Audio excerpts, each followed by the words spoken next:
অগ্নিসংযোগ দেওয়া হয়েছে। একটু যদি আপনাদেরকে জানিয়ে রাখতে চাই, জাতীয় পার্টির কার্যালয়ে বেশ কয়েকদিন ধরে কিন্তু আলোচনার শীর্ষে রয়েছে এবং এই ইস্যুতে আমরা দেখছি যে গণ অধিকার পরিষদের সভাপতি নুরুল হক নূর তিনি কিন্তু এখনো আহত অবস্থায় হাসপাতালে কাতরাচ্ছেন। সেই অবস্থায় কিন্তু এখন পর্যন্ত জাতীয় পার্টির কার্যালয়ে বলা যেতে পারে যে একের পর এক কিন্তু অর্থাৎ হামলা হচ্ছে বলা যেতে পারে। সেই হামলাকে ঘিরে কিন্তু নুরুল হক নূর এখন পর্যন্ত আহত রয়েছে। অর্থাৎ আজকে সেই হামলার প্রতিবাদে গত যেই হামলা হয়েছে সেই হামলার প্রতিবাদে আজ আমরা দেখছি যে শাহবাগে একটি কর্মসূচি দিয়েছে গণ অধিকার পরিষদের আয়োজনে এবং গণ অধিকার পরিষদের আয়োজনের কর্মসূচির সেখানে আমরা দেখছি বিভিন্ন রাজনৈতিক দল অর্থাৎ আওয়ামী লীগ বিরোধী যে আন্দোলনে সম্পৃক্ত ছিল তারা অংশগ্রহণ করেছিল। সেখানে যেই অংশগ্রহণের পরে সেই সমাবেশ শেষে গণ অধিকারের নেতৃবৃন্দরা আমরা দেখছি যে মিছিল নিয়ে এই জাতীয় পার্টি কার্যালয়ের এই দিকে আসা হয়েছিল এবং তারপরে কিন্তু ধাপে ধাপে কিন্তু অনেকটাই বলা যেতে পারে অগ্নিসংযোগের ঘটনা কিন্তু এখানে কোনো কর্মসূচি নেবেন? আমাদের তো প্রতিদিনই আমরা এখানে আমাদের আলোচনা সভা আমরা প্রতিবাদ ভাই একটু সামনে আসেন, মূল কারণ কি ভাই? জাতীয় পার্টিকে আক্রমণ করছে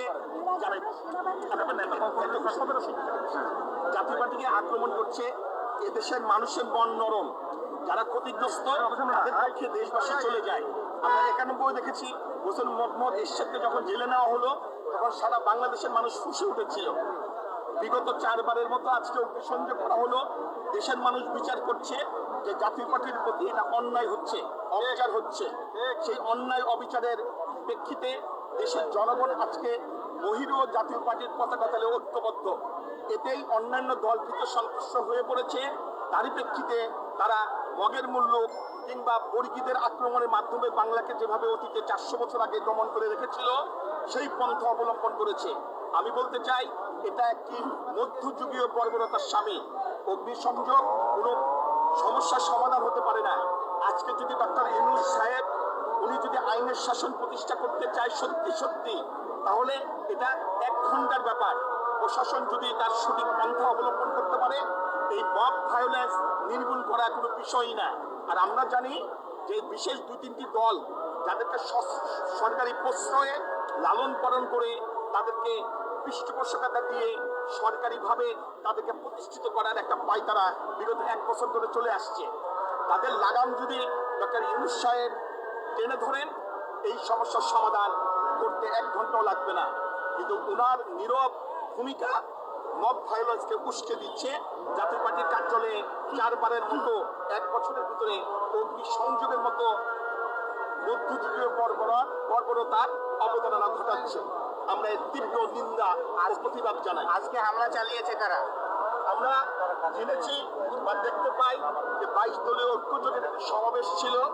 সেই সমাবেশ থেকে বিভিন্ন ধরনের উস্কানিমূলক বক্তব্য এবং তাদের একটি বড় মিছিল সমাবেশ শেষে জাতীয় পার্টির কার্যালয়ের দিকে ধাবিত হয়।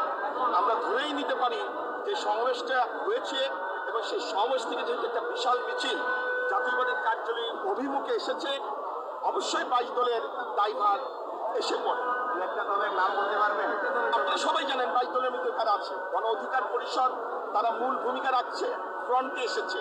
কিন্তু আমরা জানি এর নেপথ্যে বেশ কিছু দেশীয় এবং আন্তর্জাতিক চক্রান্ত কাজ করছে। আমরা গণ অধিকার পরিষদের ভাই বোনদেরকে বলবো আপনারা এই নোংরা খেলায় দাবার গুটি হিসাবে ব্যবহৃত হবেন না। কিন্তু আজকে যারা গুটি হিসাবে ব্যবহার হচ্ছেন ভবিষ্যতে জবাবদিহিতাদেরকে দিতেই হবে। এদেশের মানুষ সঠিক সময়ে সঠিক সিদ্ধান্ত নিতে কোনো সময় পিছপা হয় না। যত আক্রমণ হবে জাতীয় পার্টির শক্তি, জাতীয় পার্টির সমর্থন, জাতীয় পার্টির মানুষের হৃদয়ে তত বেশি অবস্থান করবে। আপনারা ভুল পথে ধাবিত হচ্ছে। আপনার নাম পরিচয়? আমার নাম মোহাম্মদ জুবের আলম খান রবিন। আমি জাতীয় পার্টির কেন্দ্রীয় কমিটির যুগ্ম মহাসচিবের দায়িত্ব পালন করে আসছি। ধন্যবাদ। আপনারা কোনো কর্মসূচি নেবেন? আমাদের তো প্রতিদিনই আমরা এখানে আমাদের আলোচনা সভা আমরা প্রতিবাদে তো আমরা প্রেস কনফারেন্স করছি। আমাদের মাননীয় মহাসচিব বিভিন্ন টক শো প্রেস কনফারেন্সের মাধ্যমে আমরা আমাদের বক্তব্য তুলে ধরছি।